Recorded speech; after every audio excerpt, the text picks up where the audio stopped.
Okay, fantastic. Okay, so I can start. Yes, thank you, Emanuele. Thank you for the invitation. In this talk, we will delve into the fascinating world of generative AI and its profound impact on design within the fashion industry. Our focus is on how we can harness the power of generative AI for fashion design. We will explore how this technology can revolutionize the creative process, inspire new designs, and pave the way for innovative approaches in the fashion industry. To do this, I have prepared a little presentation of some of my collection. So I will share the screen.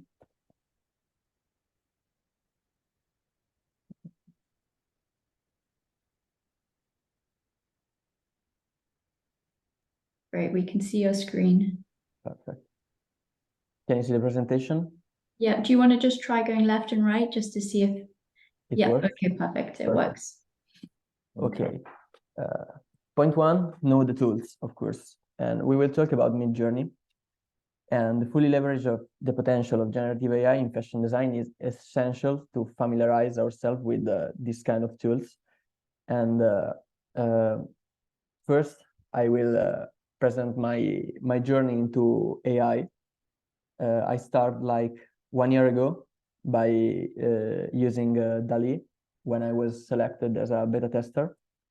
And what I see using DALL-E was really, it left completely astonished. However, my excitement reached the new heights when I came across Midjourney. The upgrade offered by this tool were truly mind-blowing, so I realized the immense power of AI, and I made the decision to specialize in Midjourney as my primary AI tool. What is Midjourney? I think that everybody should know this tool right now, especially in the creative and design area. With Midjourney, there's no need for sketching, Photoshop, or complex 3D software. All you need are words. Midjourney is a generative AI that generates images from natural language description. They're called prompts. Like the one we see, /imagine, is the prompt that allows us to create those stunning images that we see on the screen. In this first slide, I'm glad to showcase some of my concept campaign that I've been fully AI generated using Midjourney.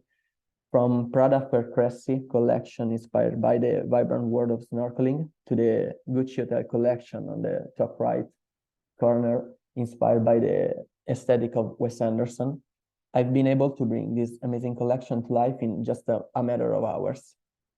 The power of Midjourney lies in its ability to transform written ideas into visually stunning design. So if you can imagine it, you can do it. It gives to the designer the freedom to explore and materialize their creative vision. It's probably a truly game changer, I think. In this slide, I collect some of my campaign. In the left, we can see a campaign for Nike where a concept campaign is not officially, but it's a concept campaign that I made of a puffer jacket. On the corner in the left, we can see a concept between Balenciaga and Star Wars. So how you can see there are no limit of what you can do with this kind of tools. But it's not only about campaign and captivating images, it's about product design. Here, for example, we can see from some bag, shoes, and accessories. On the corner in the left bottom, we can see a Moschino per Monster Energy footwear. And in the middle, we find a bag designed for Star Wars Balenciaga. Then it's fully AI generated. And it's very game changer because these are a work of a team that can make probably in weeks or a month sometimes. And I made it in just a few of hours, probably while I was honestly laying on my bed. And the choker is from a campaign I made for Dior per Sailor Moon. And it is one of my popular collection. It went viral on TikTok with almost 1 million views. Now let's take a deep dive into a full AI generated collection. On the last slide, I'm showing my Prada Percressi campaign inspired by the captivating world of snorkeling. As you can see, the outcome is amazing. What would normally take weeks or months of painstaking effort with numerous individuals involved has been effortlessly accomplished in just a few clicks by a single person with a matter of hours. In the realm of fashion and creativity, the impact of Gen AI tools cannot be overstated. As we find ourselves in the year 2023, I firmly believe that aspiring designers and creatives must embrace these transformative tools as an essential part of their skill set. The ability to effectively navigate and use AI tools has become a defining factor in the modern creative landscape. However, it is really crucial to recognize that these tools should be treated as just that, tools. They should not replace the foundational knowledge and expertise that designers bring to the table. Design principles, aesthetics, and understanding of the industry will always remain fundamental in achieving high-quality results. What will change, though, is the process itself. With the integration of AI, designers will experience a new level of ease. I like to call it like talking with the machine. And we will be more faster and efficiency in our work. AI serves as a loyal assistant, providing support and augmenting the creative process. It allows designers to explore uncharted territories, experiment with new concepts, and accelerate their workflow. By leveraging AI tools, designers gain the ability of iterate quickly, generate a multitude of design options, and gain valuable insight and inspiration.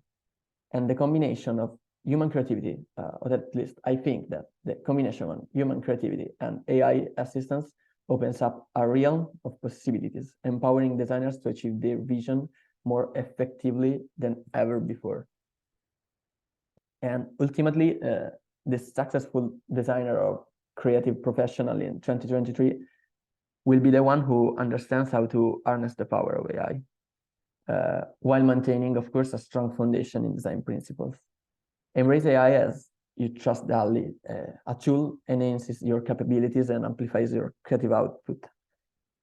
And for the ones who ask themselves if AI is out to steal our jobs, I always answer that no.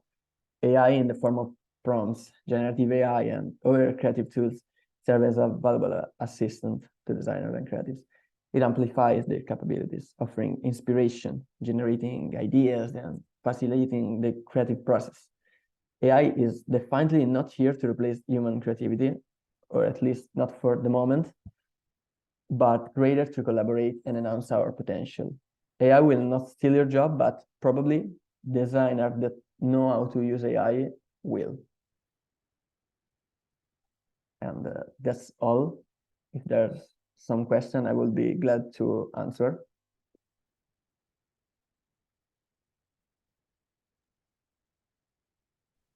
Great. Kaylee, do you have any questions from your side of things? Hi guys, this is Kaylee. I'm the head of community over at Fashion AI, and I just first and foremost want to thank you both for joining us today. I apologize for hopping in a little bit late, Donald, on your presentation. I did have a couple questions. Let me find, I have a hiding tab over here on my side for both of you, really, because I'm really looking forward to be able to share back with our larger community all of this wonderful information. So give me just a second. Actually, I think I'll start and open the floor to a current event. I would really like to hear both of you after your presentations on concept and sustainability. The big news, of course, on the week that we're seeing everywhere across social media and all of the message boards and communities is about Apple's VR and its implications for digital fashion and design. And that does intersect with concepting, 2D art, 3D art, and sustainability. Where do both of you see that particular technology, or do you see it intersecting with your workflow and what you're passionate about? I can start answer. Sure. Okay, I think that VR technology are totally the future, but actually is not easy and available for all. As we can see from the latest Apple campaign, the VR, the new VR, costs a little bit too much, I think, and it's not affordable for everyone. So I think that the process for introduce these new tools in our job is not so far, but still far. It's not there anymore. I think that will probably be totally in our jobs included, like in the next 5 years, when we will have this kind of tool fully commercialized, and factories will offer them to their employees, probably for free. I hope. Hi.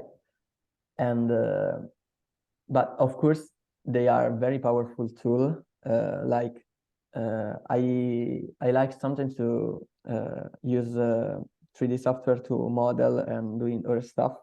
And I tried once to model with VR, and it's totally awesome. It looks like you feel like a sculptor, because you are in front of your object and you are here like, wow, it changed based on what you did manually. It's not by clicking. So there is another aspect, that is the psychological aspect, that I think is very important. But I think too that it's not for now. Okay. No, that's really intriguing, and thank you for the response. On the sustainable aspect, Donald, what do you think about something like Apple's new VR headset and what it could mean, sustainably speaking, or for further reach for causes like sustainability and interacting in fashion for larger audience sets or different audiences? So if we think about the impact that is going to have in terms of like sustainability, I mean, I would say that it kind of helps in a way, I would say that it kind of helps in a way, in terms of like, we're just going to be using the VR sets, and we are just basically going to be able to like see what we want to do, picture what we want to do. In terms of like enhances like efficiency and productivity, and also like in terms of like reduces increases like creativity of what we want to do, reduces kind of waste, gives like zero waste and everything. So it kind of helps like the fashion industry in terms of like reducing, improving sustainability and like the goal of sustainability. So I think it can play a major role in terms of helping fashion industry in terms of sustainability. Okay, cool. I figured I'd kick things off with a question about something current, because again, it's everywhere this week. And the first thing, of course, I saw was the price tag. And so but I want to kind of loop things back around to basics, because we do have a lot of our listeners and community members who are just beginning their journey in digital fashion, maybe putting a toe in the water, trying to learn about all of these different pieces and things that we're talking about.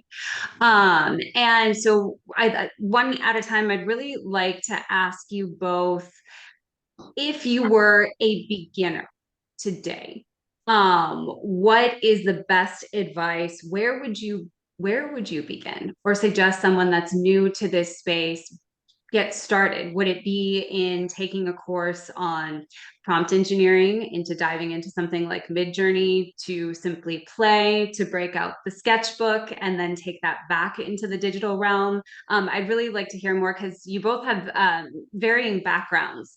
And I know, Emanuele, you just graduated this past December, and so that gives you a different kind of perspective, being fresh, from that area. So, Donald, why don't you take this one first, and give some advice to our community? Okay, like I wouldn't say that someone new that's coming into this, I wouldn't say that they should go straight into like the deep stuff, such as like machine learning, trying to like because it's going to be quite challenging for someone like that. Imagine someone that doesn't even know how to use any of the tools, but is very, very intrigued and wants to learn. I would say, what do you know how to do first? If it's using a sketchbook and drawing out what you want to do, taking it, the first step I would say is that, okay, you drew it out. Let's try to teach you how to use, like, for example, a 3D model now. Do you know you can print this out now using a 3D model? The person will be very curious. Like, are you serious? How can I do this? Like, okay, I can show you how to do it. Let's go to the 3D printer. You show the person how to use like the card software, for example, to try how to model this. So I wouldn't say that like anyone that is trying to learn this, don't. It's really fun. The journey is very, very fun. But you shouldn't like try to overwork yourself, like, because of the amount of tools that are out there that people are using right now. You know your stuff. All you just need to do is try to improve it by learning other stuff, being able to be more curious about things and learning more about things. It's one of the things that basically is life. So you have to learn things. So that's the I will say it's as simple as that. Just don't overwork yourself and just try to build on what you have by learning other things. Fantastic. I love that the curiosity that you mentioned, because that's a lot how it feels diving in, is this reignited childlike curiosity to play and explore. Yeah. Great. Emanuele, what do you think? Where would you give advice to our fresh beginners?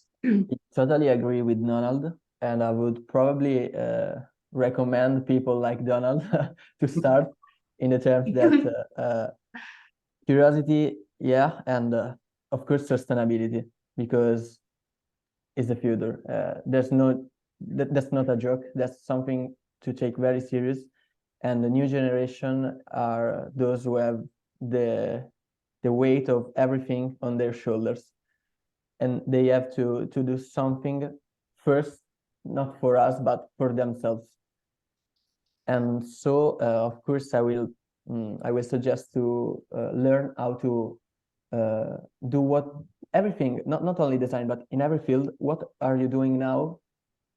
It's really society need it, and if yes, how can you do it in a sustainable way? That's the main point.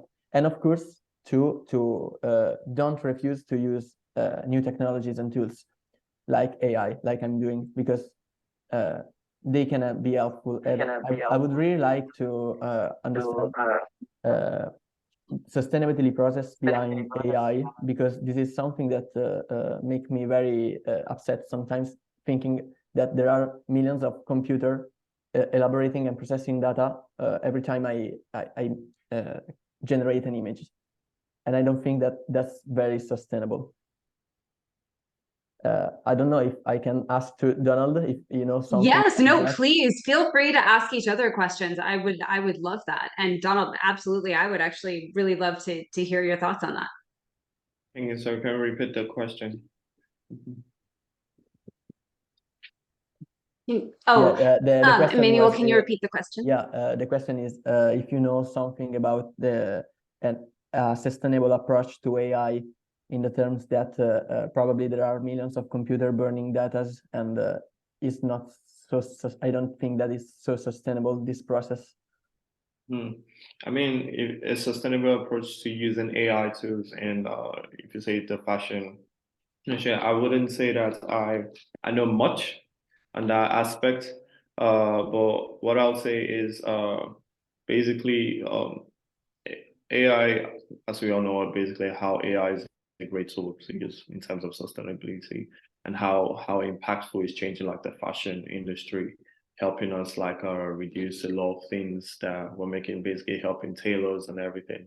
So using a lot of AI tools, and how it's like do you say like crashing like systems and burning out systems? Is that what you said? Yeah. So using a lot of AI tools and stuff like that in crashing out systems and burning out systems, I would say that it's also impacting.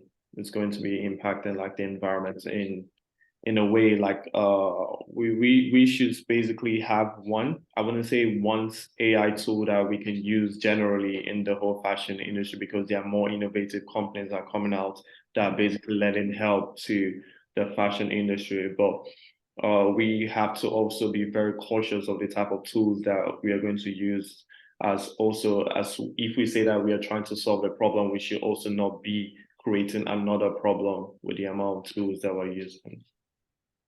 Yeah, totally.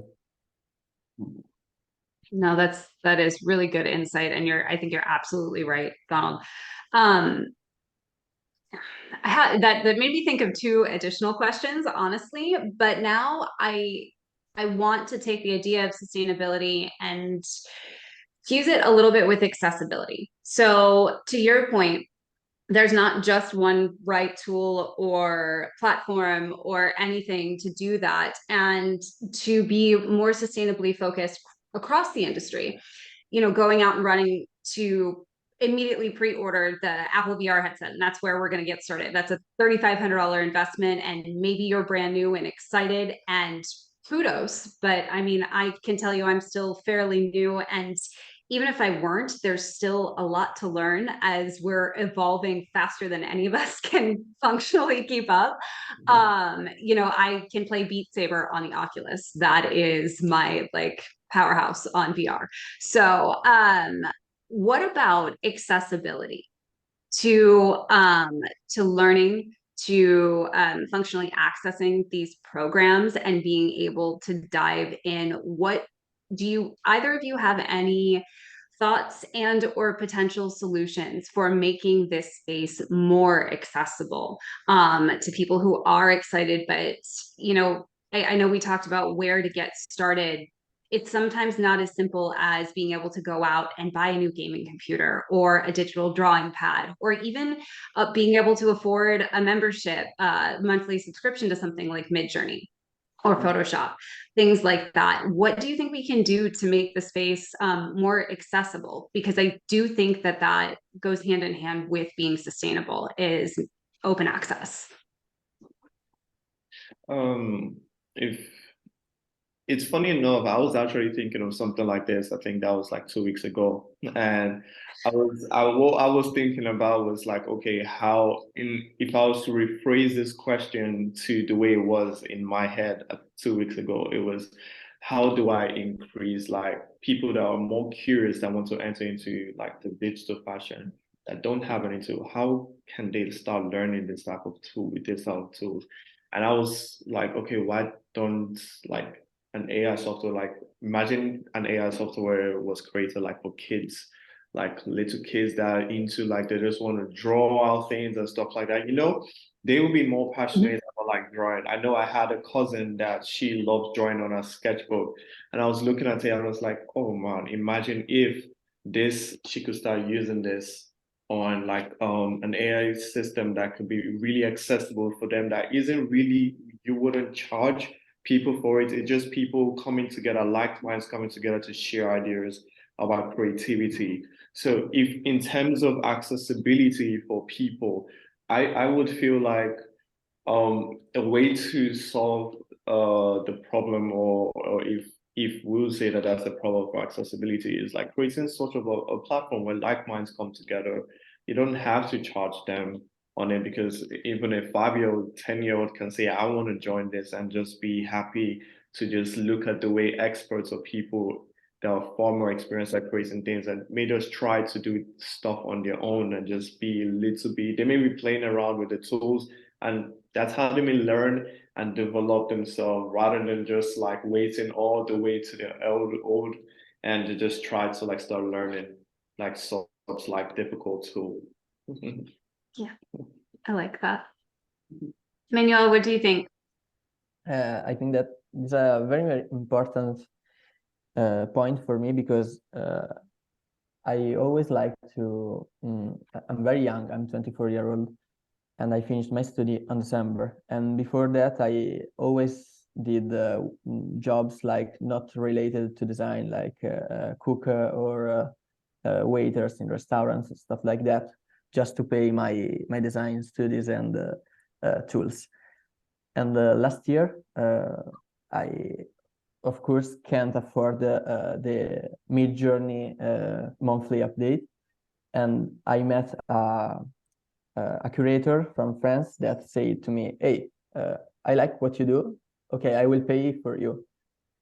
And so that was totally a game changing for me, because it doesn't cost too much, because it's like I think $30 per month, but have someone that pay for you motivate you, because let you think that maybe, wow, someone believe in me, so I should be more curious, I should be more efficient in what I do. And maybe a solution could be a social where people can share their jobs, but in a way that they are very, very beginner jobs, and outsider people like financier can invest on that people art by paying them software, not giving cash, but by giving them access to software and other tools. Yeah, I like that. And even what both of you said has reminded me of the concept of having studio time and then having critique in art school, where you are still just very much a fresh beginner, and you have your drawing and you have the access to be in there and be in your space, explore, and then taking that and putting it up on the wall, and having folks come in and give constructive advice or access to tools, and things like that as well. No, that's really, I'm really enjoying the conversation and just the ideas that are coming out of that. And I think that we'll see more opportunities and also gaps as this continues to expand, because I mean, even just the last 6 months from where we were at a year ago is mind-boggling some days, and it's beautiful and very exciting. But I really do want to ensure that we keep an open space and keep everyone in mind instead of closing the doors, because with sustainability, accessibility, and the world of fashion, you know, I'm very hopeful in a lot of the spaces that we're in, and at Fashion AI. You know, we want to keep those doors open and more accessible than perhaps the traditional fashion world has been in the past. I know that we are getting close to our time frame here. I would really love to wrap things up, unless you have questions for each other. Just getting to know each of you a little bit better. Of course, we can see you online on your LinkedIn profiles, but I'd love to know just a little bit of background of where did the passion for being in fashion and design, where did that spark come from, and what did that look like for you guys getting involved in this space originally? Okay, if I should answer that. Basically from back in Nigeria, what's basically the catalyst of what started my interest into this was we had a lot of pollutions basically around the environment, and it was due to the fact of like burning a lot of textile materials. And this did, because that was where the most like air pollution was coming from, the landfills of a lot of textile materials that are being burnt and everything. And there was actually no solution to this, and it was kind of like okay, what is actually going to help to solve this problem of like reduce the impacts of air pollution in the environment. And I sat down with some of my friends, and we started asking them questions of like, okay, what can we do in terms of like recycling and upcycle of like materials that have been used? Like, how possible can this be done? And we found out that it was actually possible that this could be done. And what we decided to do was we met with the government, and we proposed like an idea to them. And we said, okay, you're burning these textiles and it's causing a lot of damage to the environment. So it's forcing a lot of people to leave certain areas to move into another areas, even to the extent of like going to the riverbank to go and live there. and we don't want such things to be happening. We care about our community. And we said, okay, give us this textile materials. We're going to do a lot of sorting out. We can see like, okay, we're going to shred some materials. We're going to add more sustainable virgin fibers to these materials. And we're going to like see if materials can actually be resold and everything. And we started by just doing it as basically like a hobby. And we found out that, okay, this could actually be done to reduce the impact of like the air pollution and everything. So it was mostly cultural materials, and that was basically what we started to do. Selling this material, recycling these materials, upcycling these materials, and selling them in a designed manner to the public.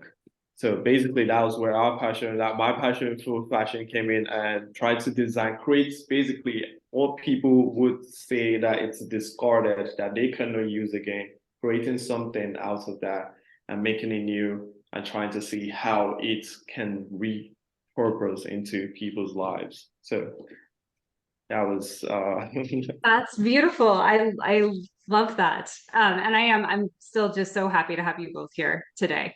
Okay, I'll be quiet. Take it away.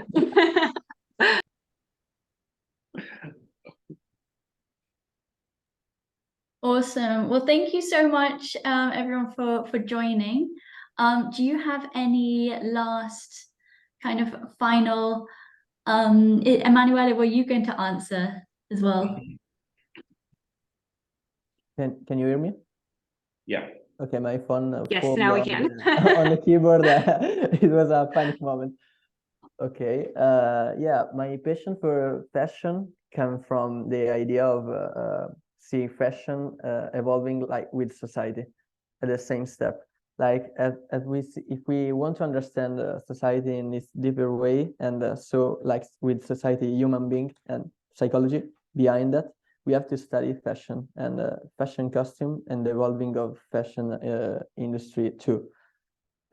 So that makes me think, okay, I like to know how does society and people change in the times, but I don't like very much to study, and so I'm not.